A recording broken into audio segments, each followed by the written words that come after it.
So hello students, welcome to the online lecture for hydraulics. The topic for today's lecture is flow through pipes, and we will also discuss the types of losses which occur when the fluid is flowing through a pipe. So let's start. So as you can see here that the losses are being defined in two terms. First one is the major loss, second one is the minor loss. So in case of major loss, the major loss occurs in case of pipe, wall or friction.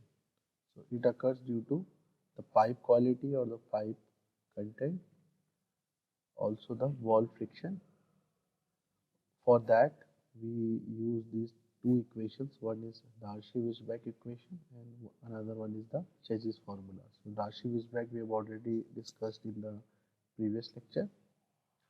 Now another type of loss is minor loss. So minor loss is generally due to the eddy loss due to the energy loss due to the eddy formation. Also, this energy loss is due to the sudden enlargement of pipe or due to the sudden contraction of pipe. If there is a bend in a pipe, there are some losses there also. When the pipe fittings are different, they also occurs in losses, and due to some obstacles, there are some minor losses. So let's start. So first of all, in case of major losses, we have already discussed Darcy-Weisbach equation. Now we will study about the Chassis formula. So here we have taken a section of pipe. The pipe is same throughout the cross section and it is horizontally placed. So Z1 and Z2 here are the datum head which will be equal to each other and equal to 0. In case of horizontal pipe, velocity will also remain same because the cross section of pipe is not changing. P1 is the pressure at section 11 and P2 is the pressure at section 22. Rho is the density of fluid, D is the diameter of pipe and L is the cross-sectional length between the two sections. So before moving to the Chassis formulas derivation, we have to note down some assumptions. So assumptions here are same as Darcy-Weisbach equation. So जैसे कि आपने इसमें पढ़ा था Darcy-Weisbach में the frictional resistant force, that is F1 or you can say capital F dash, is proportional to V to the power n, where V to the power n is 1.5 to 2. So we have generally taken it as 2. Second, the frictional resistance force depends on the density of fluid. So here density of fluid is rho. Third one, it depends on the nature of surface. So here nature of surface is also same because the pipe is uniform.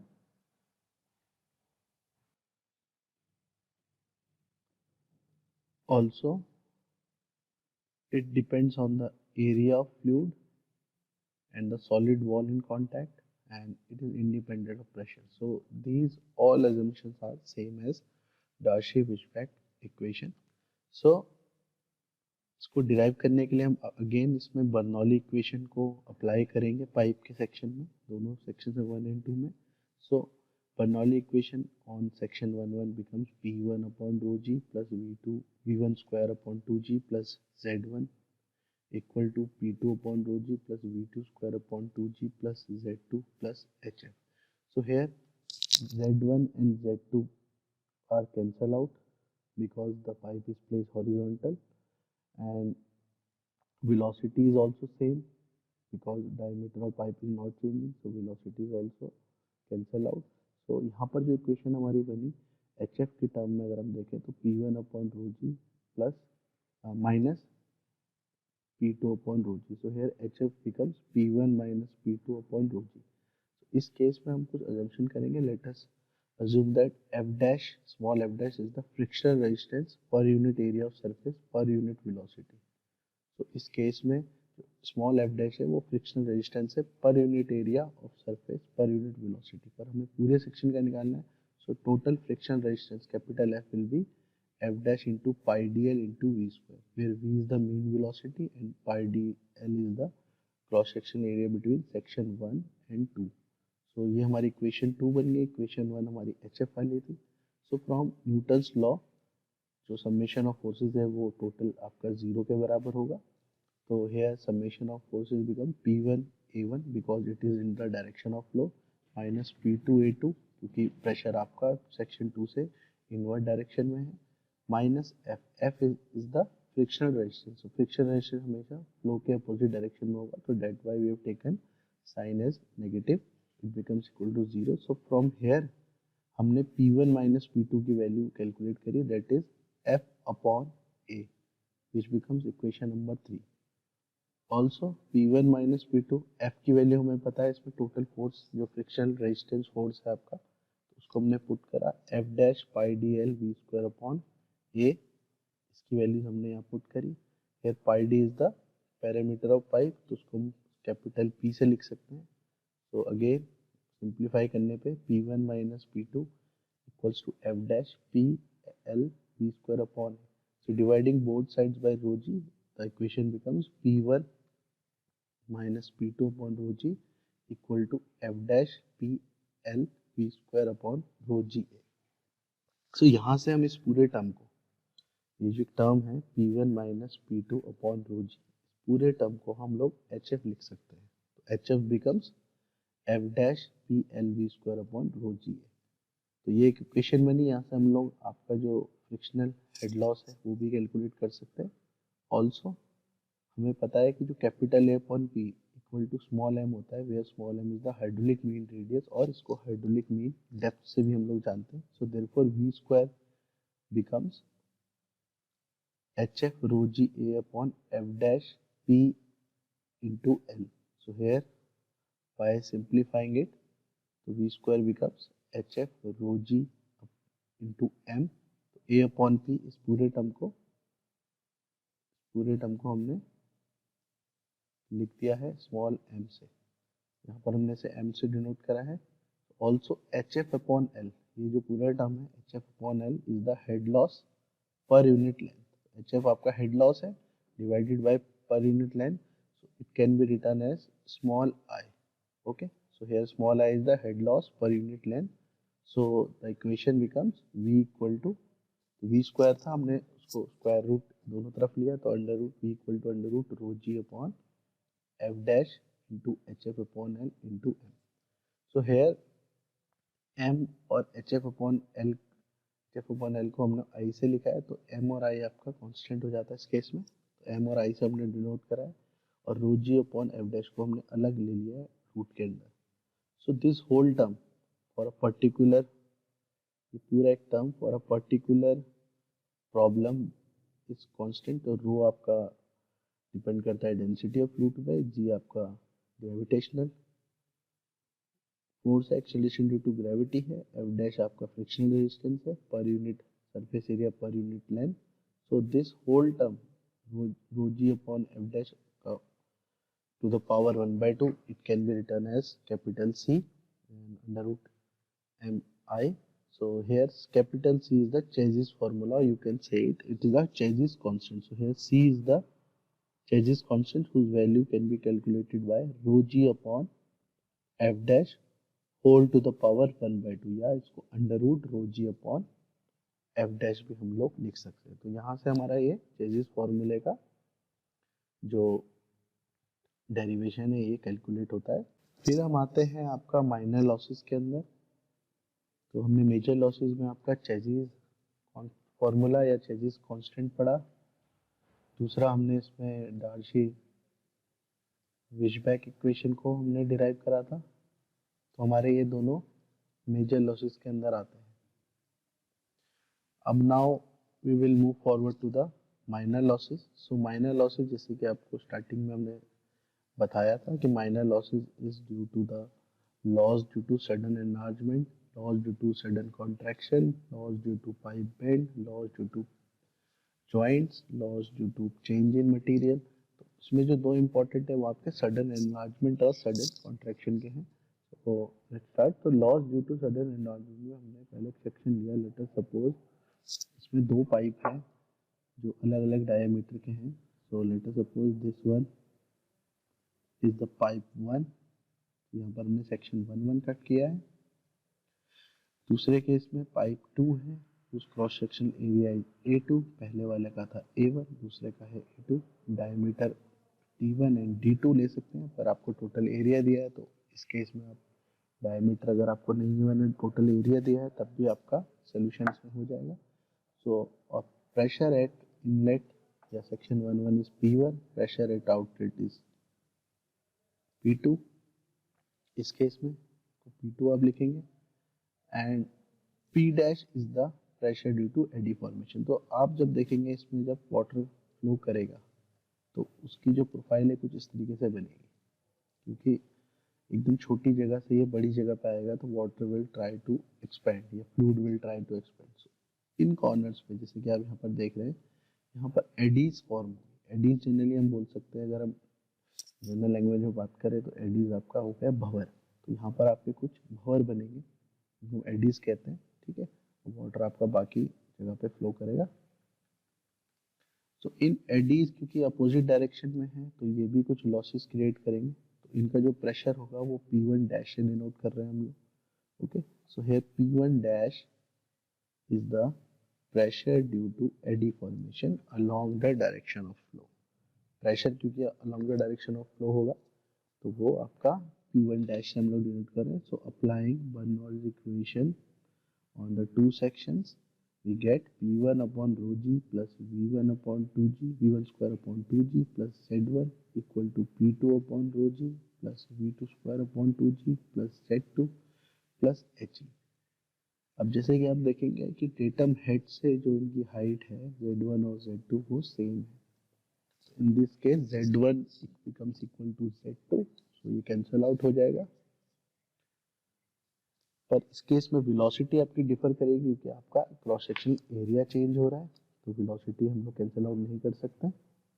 So where He equals to head loss due to sudden enlargement. तो here जो He यहाँ पर जो है ये आपका head loss है due to sudden enlargement. तो equation becomes He equals to P1 minus P2 upon rho g plus V1 square upon 2g minus V2 square upon 2g। यहाँ से जो हेड लॉस हम लोग कैलकुलेट कर सकते हैं फ्रॉम दिस इक्वेशन नंबर 1। इसके अलावा जो नेट फोर्स होगा टोटल x डायरेक्शन में वो Fx इक्वल टू P1A1, ये जो है सेक्शन 1 पे जो प्रेशर और एरिया है उसकी वजह से, minus P2A2 because P2 is in the opposite direction, plus P1 dash into A2 minus A1, क्योंकि जो प्रेशर है वो along the direction of flow है एडीज का, तो P1 डैश के आगे जो साइन आएगा वो प्लस का आएगा आपका, और A2 माइनस A1 आपका है area where eddies are form. तो A2 minus A1 will be the area where eddies are form and P1 dash is the pressure due to eddy formation. Also कुछ experiments के through अगर हम जाने तो जो P1 होता है वो P1 डैश के बराबर होता है। तो from experimental values we come to the conclusion that P1 is equal to P1 dash। तो उस केस में जो आपका P1A1 है और जो P डैश A1 है वो कैंसल आउट हो जाएंगे यहाँ पर, जैसे कि आप देख रहे हैं सिंप्लीफाई करा हमने इक्वेशन को। So the final equation of force along x direction Fx become P1 minus P2 into A2। तो दिस इक्वेशन नंबर 2। इसके बाद according to Newton second law, Newton second law आपका कहता है कि force is equal to rate of change of momentum. तो इस case में हमें rate of change of momentum निकालना है, तो हमें मोमेंटम एट सेक्शन 1 निकालना है, मोमेंटम एट सेक्शन 2 निकालना है। दोनों का हम लोग चेंज इन मोमेंटम लेंगे, डिफरेंस लेंगे, वो इक्वल टू आपका फोर्स होगा। फोर्स हम ऑलरेडी इक्वेशन नंबर 2 में निकाल चुके हैं। तो देखो मोमेंटम एट सेक्शन 1 बिकम्स, क्योंकि मोमेंटम आपको पता है मास इनटू वेलोसिटी होता है, तो mass can be written as rho A1 V1 in section 1 and velocity is V1 at section 1। So by solving this it becomes rho A1 V1 square।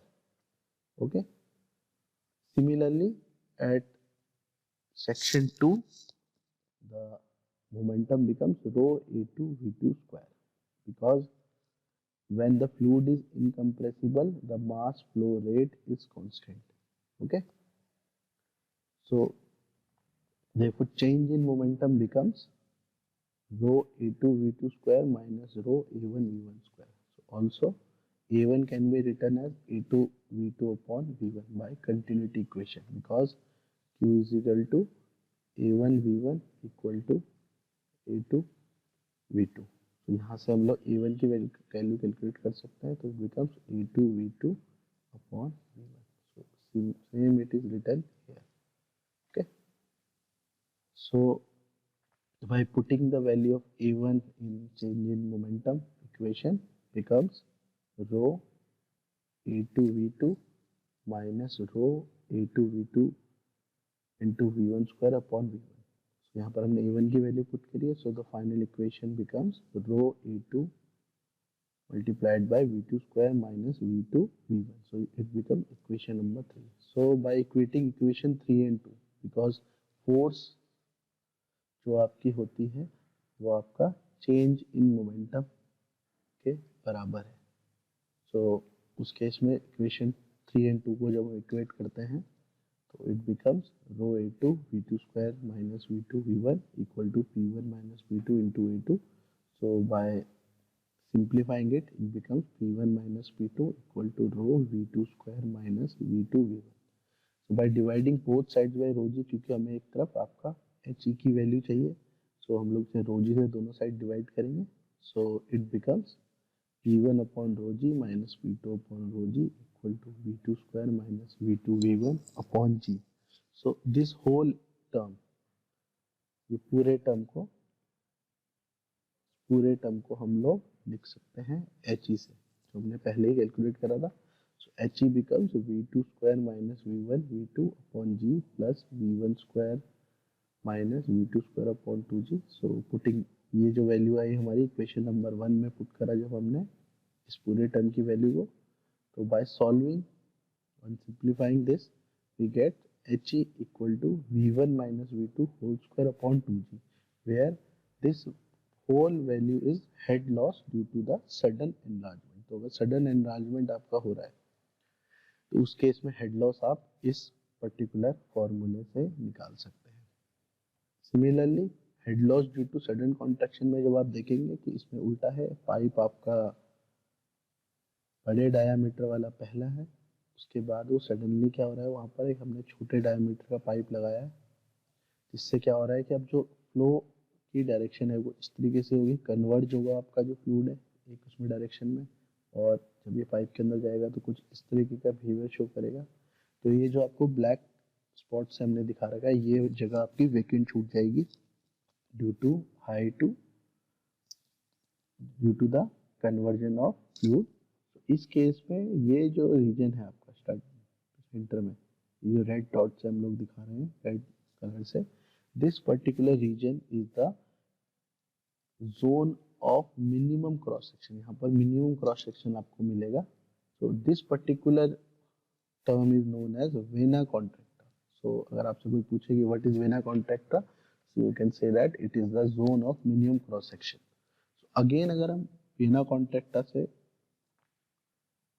Section 2 की तरफ देखें तो वही वाला केस बन रहा है ड्यू टू सडन एनलार्जमेंट, क्योंकि यहाँ कम एरिया और दोबारा से यहाँ एक्सपैंड हो रहा है. तो इस केस में भी हम लोग सडन एनलार्जमेंट वाला केस इसमें यहाँ पर अप्लाई होता है. तो एट सेक्शन 3 एंड 2 अगर हम बात करें वेना कॉन्ट्रैक्टा से सेक्शन 2 तक वाला जो पार्ट है अगर हम बात करें, so head loss due to sudden contraction, क्योंकि यहाँ सडन कॉन्ट्रैक्शन हुआ है, HC becomes VC minus V2 whole square upon TG. So it is same as head loss due to sudden enlargement. तो जैसे कि हमने इससे पहले sudden enlargement में पढ़ा है, तो ये केस सिमिलरली वैसा ही हो जाएगा. यहाँ से sudden enlargement हो रहा है वेना कॉन्ट्रैक्टा से. So here VC is the velocity at vena contracta. So here HC becomes V2 square upon 2G upon equal to into VC upon V2 minus 1 का होल स्क्वायर. So इसको हमने simplify करा. So A पर continuity equation, so AC VC equal to A2 V2. तो vena contracta पे जो point पे होगा वही आपका सेक्शन 2 पे होगा, फ्लो आपका डिस्चार्ज है, सो कंटिन्यूटी इक्वेशन से हमने यहाँ पर निकाला। तो इसके बाद इसको फर्दर सॉल्व करने पे AC upon A2 becomes V2 upon VC. So AC upon A2 can be written as coefficient of contraction. तो आपने पढ़ा है coefficient of contraction आपका जो रेशियो ऑफ एरियाज होता है दो अलग सेक्शंस का। तो अगर हम इनर कॉन्ट्रैक्ट के सेक्शन 2 की बात करें तो AC upon A2 becomes capital C suffix C. So this is coefficient of contraction. So CC in terms of V2 and VC अगर हम लेंगे, हमने इस पूरे टर्म की वैल्यू को यहाँ पर पुट करा है। तो अगर हम इसको पुट करें तो CC को अगर हम VC अपॉन V2 की टर्म में लिखें तो VC upon V2 becomes 1 upon CC। Therefore VC upon V2 की वैल्यू हमने पुट करी है इस इक्वेशन में। Let us suppose this is equation A। So by putting in equation A, we get Hc equal to V2 square upon 2G multiplied by 1 upon Cc minus 1 का whole square. So if Cc is not given, अब हो सकता है question में आपको Cc की value ना given हो, कोएफिशिएंट ऑफ कॉन्ट्रैक्शन ना गिवन हो, उस केस में आप जो इस्तेमाल करेंगे फॉर्मूला वो है will take 1 upon Cc minus 1 whole square equal to K। इसको भी कांस्टेंट की तरह लेंगे और उस कांस्टेंट की वैल्यू K कांस्टेंट की वैल्यू 0.5 आप लेके करेंगे। So in case Cc is not given, you can easily calculate the Hc value, head loss due to contraction. So it becomes 0.5 V2 square upon 2G. अगर Cc नहीं given है, अगर Cc आपको given है, so you have to use this particular formula. Okay? So इसके बाद हम move करते हैं थर्ड लॉस में, जो आपका है head loss due to pipe bend. इसके लिए भी आपको डायरेक्ट फॉर्मूला गिवन है। तो HB here is the head loss due to pipe bend becomes KB V square upon 2G, where KB is the coefficient of bend. तो ये आपको question में गिवन होगा, what is the coefficient of bend? V is the mean velocity. तो यहाँ पर हमारे minor losses over होते हैं। ओके, तो यहाँ होप आपको यहाँ तक क्लियर होगा। So till then take care, thank you.